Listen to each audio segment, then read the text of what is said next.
Today marks 1 month since the 22-year-old Iranian woman Mahsa Amini was arrested in Tehran.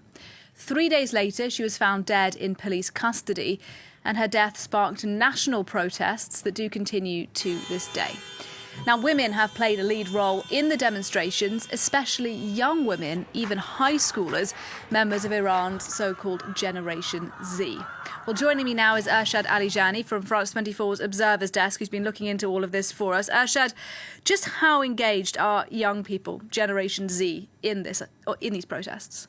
Yeah, I think they have surprised every observer of Iran affairs at home and abroad by their involvement in this protest. We have already talked here about the big protest by high school students in Iran. It's the first time since 1979 revolution that we have seen so many young people, teenagers, in the protest, and they have been paying a price. An Iranian MP said in an interview that most of those arrested are between 14 and 18 years old.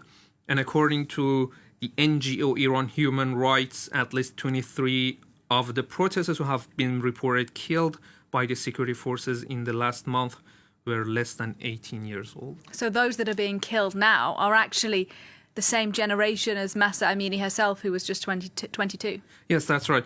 Let's take a look at some of the young women who have been protesting. We have images of Hadith Najafishu. She is 22. She was active on TikTok. And as you see, she posted dozens of videos of her dancing like any teenagers on TikTok. But her last message was very different. Let's take a look of her last message she sent to her friends.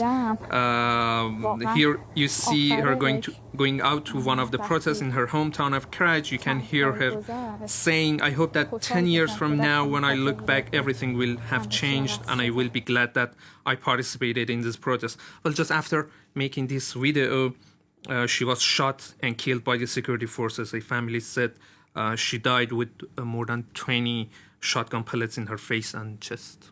So clearly, look, the risks to young people are evident. Why are young people choosing to take that risk and go out into the streets? Yeah, we know Generation Z as an online generation, the first generation that grew up with the internet. Their whole life is on social media. Let's take a look at another teenager. Her name is Nikasha Karami. Take a look at her. She does not wear hijab. She's dancing. She's breaking at least 3 different rules that she had taught in school. Her hair is uncovered. She's dancing in public. She's singing in public. Her whole lifestyle is the opposite of the Islamic rules that she had to learn in school and then follow on the street. She joined the protesters too. We have images of that. There's a video online that shows her burning her headscarf. That girl is Nikasha Karami. She disappeared after making that video. She told a friend she was being chased by police and she was later found dead. She was just 16 years old. Yeah, so the bravery of these women is really clear, Ershad, and we know they're asking for social freedoms, like not having to wear the hijab, for example, but are they also asking for political change in Iran? Absolutely. They are asking for political change too. We have seen it in their slogans, but also even in their own words.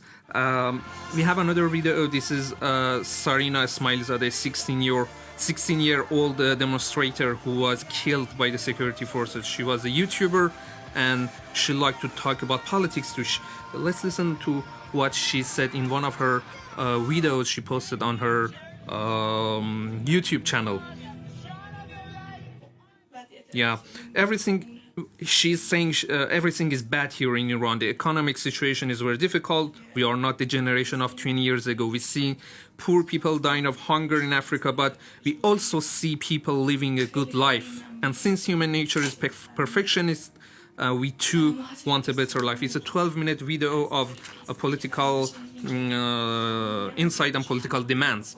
I think what they want is a normal life like every other teenager in the world. In Seoul, Paris, Rio, they see people on social media living a normal life they cannot live in the Islamic Republic. That's why they are willing to risk their lives, I think, to overthrow this regime.